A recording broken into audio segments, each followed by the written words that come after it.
Hi mga karagkarag! Welcome back to my vlog. Isang magandang gabi sa inyong lahat mula dito sa Lasak City. Na-late ako for tonight's vlog mga karagkarag kasi galing akong Puerto Rico. Di ba kita nyo naman yung ano natin, formalistic. Ano formalistic ko basta formalistic na menopausal distraction look for tonight's vlog, di ba? Wala ko rin nagburlis-burlis. Oy, grabe. Kuan, glamorosa galore kaayo ang figura ni Coragan sa mga latest kaganapan ngayon sa katatapos lang ng Miss Universe Puerto Rico 2024 na kung saan may pambato na nga sila sa darating na Miss Universe 2024 sa Mexico, the oldest candidate in the history of the Miss Universe. Yun yung bansag nila sa kanilang pambato sa taon na to dahil 36 years old na si si Colon. Colon yung apelyido niya. Naalala ko yung dating pambato sa Puerto Rico, ngayon si Michelle Colono na kung saan lumapa na. Anak itong nirampahan, oh. Hanging walk abaga si Michelle Colono nung lumaban sa Miss Universe sa panahon ni Harnas Sandu. Oh. Sina Beatriz Luigi Gomez, naalala ko si Colon. Sa nanalo ngayong Miss Universe Puerto Rico, nako, tatlo yung anak niya mga karag-karag ha. In fairness, Coca-Cola body, hot mama kaayos siya. Nakita ko yung body, Bufalicious, kuragan, ay basta, oy, i-google nyo na lang, kung hindi ko rin alam, huwag nyo lang i-google kasi wala yan sa Google. Mugna lang na ako na mga karag-karag. So yun na, nung makita ko talaga siya ba, wala ka, 30 plus siya, 36, 37 ba yung edad niya, nakalimutan ko, tapos tatlo yung anak.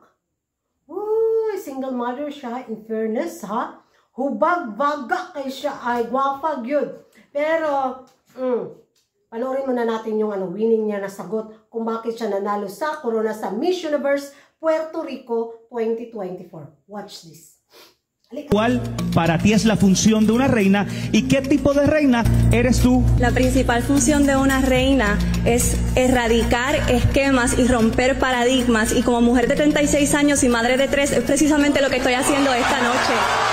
Quiero que cada mujer se vea reflejada en mí, y yo tuve la oportunidad de reconstruir mi autoestima pieza por pieza. Así que mujer que me estás viendo, si yo lo hice, tú también lo puedes hacer. Quiero hacer historia en México, quiero representar a Puerto Rico con orgullo, para que entonces cuando nos vean, sabrán que la luz que brilla en nosotros no es pasajera.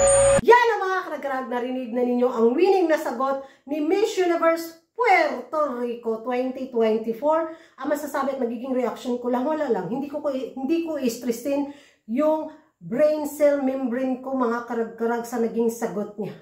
Hirap nga ako sa English, dito na kaya sa mga Latin. Ay, galore.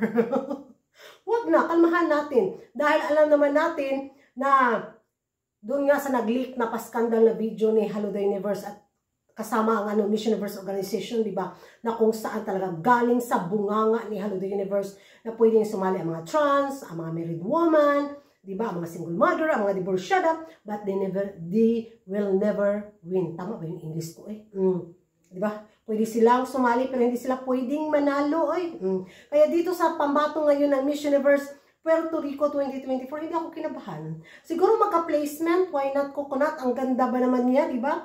Pero sa corona, baka gagawa ng history ang Miss Universe, organization. Kukuruna sila ng may mga anak, mga single mother, di ba? Why not coconut?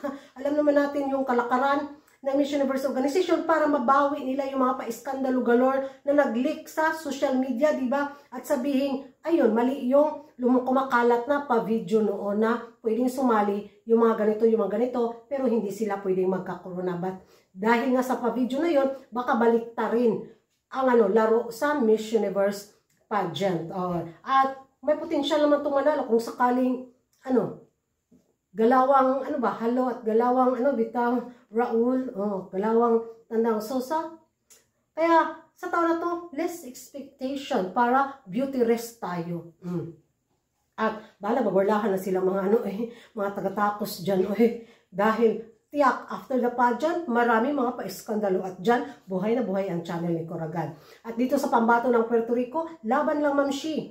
So yan ang mga karagkarag, ano yung magiging reaction ninyo sa pambato ngayon ng Miss Universe Puerto Rico 2024 sa Miss Universe, the oldest candidate daw na lalaban sa Miss Universe history nga ang ginawa ng Puerto Rico. Sa tingin nyo mga karag-karag, malakas ba yung laban niya na sipain yung mga malakas na mga Latinas, na mga frontrunners sa taon na to? Mag-ingay tayo sa comment section at ano yung masasabi nyo sa kanyang naging sagot, sa kanyang winning na sagot pala.